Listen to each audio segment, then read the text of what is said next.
నమస్తే welcome to our channel. నేను మీ anchor రేవక. ప్రస్తుతం మనతో పాటు ఉన్నారు ఇంటర్నేషనల్ యోగా ట్రైనర్ గౌతమ్ గారు.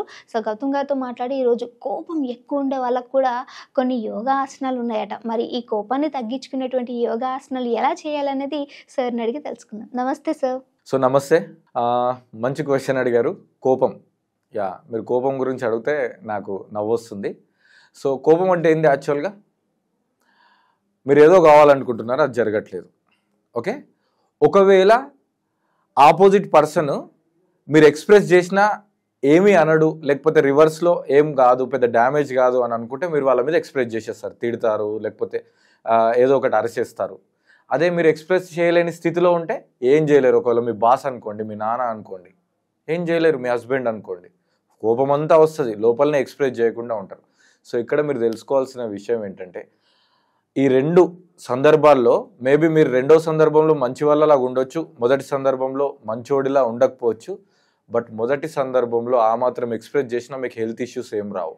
బట్ సెకండ్ సందర్భంలో మీరు ఎక్స్ప్రెస్ చేయట్లేదు కాబట్టి మీ లోపల బాడీలో చాలా ఆర్గాన్స్ డ్యామేజ్ అవుతాయి.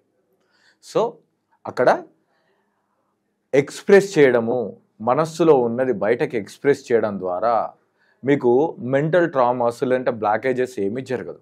సరే, ఇప్పుడు కోపం వచ్చి ఎక్స్ప్రెస్ చేసి, లేదంటే కోపాన్ని తగ్గించుకుందాం, లేదంటే బీపీని కోపం అనేది బీపీకి కన్వర్ట్ అవ్వకుండా, ఇతర రకాల ప్రాబ్లమ్స్ క్రియేట్ చేయకుండా మనం పాజిటివ్గా కంఫర్టబుల్గా ఉండేటట్టు ఏదైనా బ్రీతింగ్ ఉందా, ఏదైనా యోగా ఉందా అనేదాన్ని తెలుసుకుందాం. సో ఇప్పటి నుంచి మీరు ఒక పని చేయండి.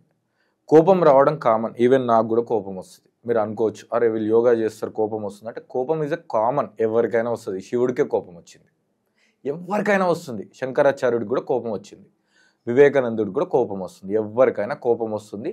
మీకు కూడా కోపం వచ్చినా మీరు కూడా గొప్ప వాళ్ళే, టెన్షన్ పడకండి. సో మీరు ఇట్లా ప్రశాంతంగా కూర్చొని కోపం రాగానే ఎక్స్ప్రెస్ చేయకండి, ఒక్క నిమిషం గ్యాప్ ఇవ్వండి. ఇంతకుముందే మీరు అన్నారు, సార్ అన్నీ ఎక్స్ప్రెస్ చేయాలన్నారు కదా అంటే, అదే చెప్తున్నా.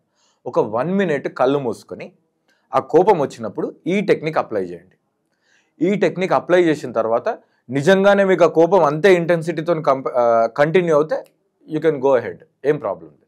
సో ఇలా చేతులు ఇంటర్లాక్ చేసుకొని అలా ప్రశాంతంగా కూర్చొని, ఒక అద్భుతమైన ప్రాక్టీస్ ఉంది, దీనిని బాక్స్ బ్రీతింగ్ అంటారు.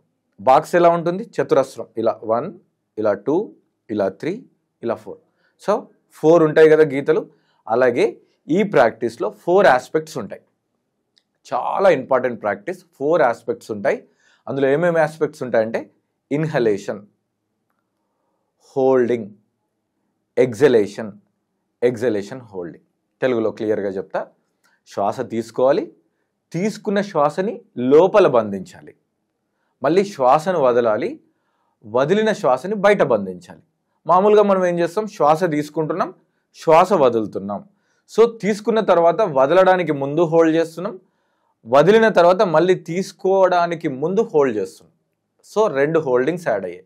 అయితే ఇందులో ఒక చిన్న కాంట్రా ఇండికేషన్ ఏంటంటే, మరి పెద్దవాళ్ళు, లంగ్స్ రిలేటెడ్ ఇబ్బంది ఉన్న వాళ్ళు, లేదంటే హార్ట్ రిలేటెడ్ ఇబ్బంది వాళ్ళు ఉన్నారు, వాళ్ళు కొంచెం జాగ్రత్తగా చూసుకోండి. మనం చాలా చిన్న సెకండ్సే చేస్తున్నాం, ఏమీ కాదు.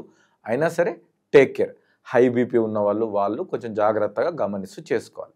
సో ఇప్పుడు ఆ టెక్నిక్ ఎలా చేయాలో చూడండి. సో మీరు అలా ప్రశాంతంగా కొంచెం బ్యాక్ కూర్చొని, చేతులు ఇంటర్లాక్ చేసినా పర్లేదు, మోకాళ్ళ మీద పెట్టుకున్నా పర్లేదు. అలా ఇంటర్లాక్ మోకాళ్ళని మేము ఎందుకు మెన్షన్ చేస్తున్నామంటే, షోల్డర్ మీద స్ట్రెయిన్ రాకుండా ఉండడానికి. సో ఇప్పుడు చూడండి, నా షోల్డర్ రిలాక్స్గా ఉంది. ఎప్పుడైతే షోల్డర్ రిలాక్స్గా ఉందో ఫేస్ కూడా రిలాక్స్ ఉంటుంది. ఫేస్ రిలాక్స్ ఎప్పుడు ఉంటుంది? మీరు బ్యాక్ రిలాక్స్గా ఉంటుంది. చూడండి, అన్నీ ఇంటర్లింక్.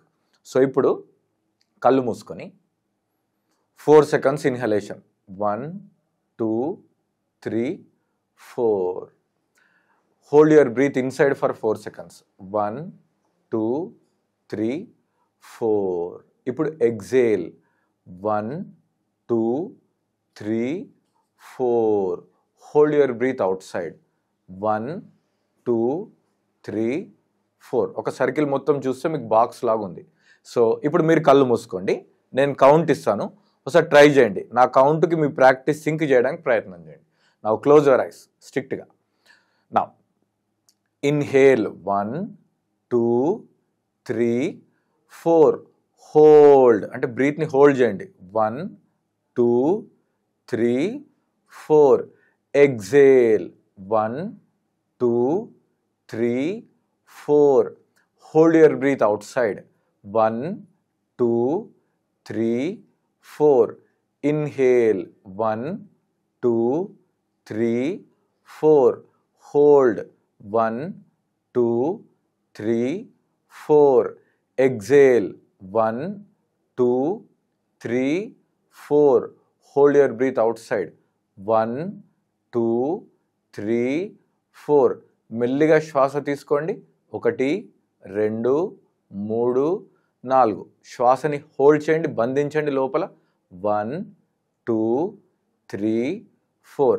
మెల్లిగా శ్వాసను వదలండి. 1, 2, 3, 4. వదిలిన శ్వాసని బంధించండి. 1, 2, 3, 4. అలా మీరు టైమర్ ఆన్ చేసుకొని 5 minutes, లేదంటే ఈ వీడియోలో మేము చెప్పిన విధంగా మాతో పాటు ప్రాక్టీస్ చేయడం డైలీ, లేదంటే మీరు స్పెషల్గా మీకు ఇది గుర్తొచ్చినప్పుడు అలా ఏదైనా చిన్న మ్యూజిక్ పెట్టుకొని పక్కకి వెళ్ళి కూర్చొని కూడా చేయొచ్చు. మీరు ఆఫీస్లో చేసుకోవచ్చు, ఎక్కడైనా చేయొచ్చు.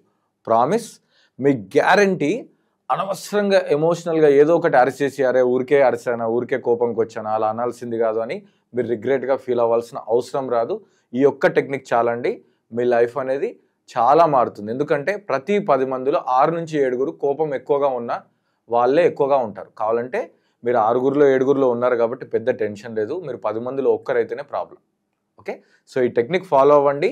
మీకు నిజంగానే ఎలా అనిపించిందో కామెంట్ రూపంలో తెలియజేయండి. ఇంకొక కొత్త ప్రాక్టీస్తో మళ్ళీ మీ ముందుకు వస్తాను. Thank you.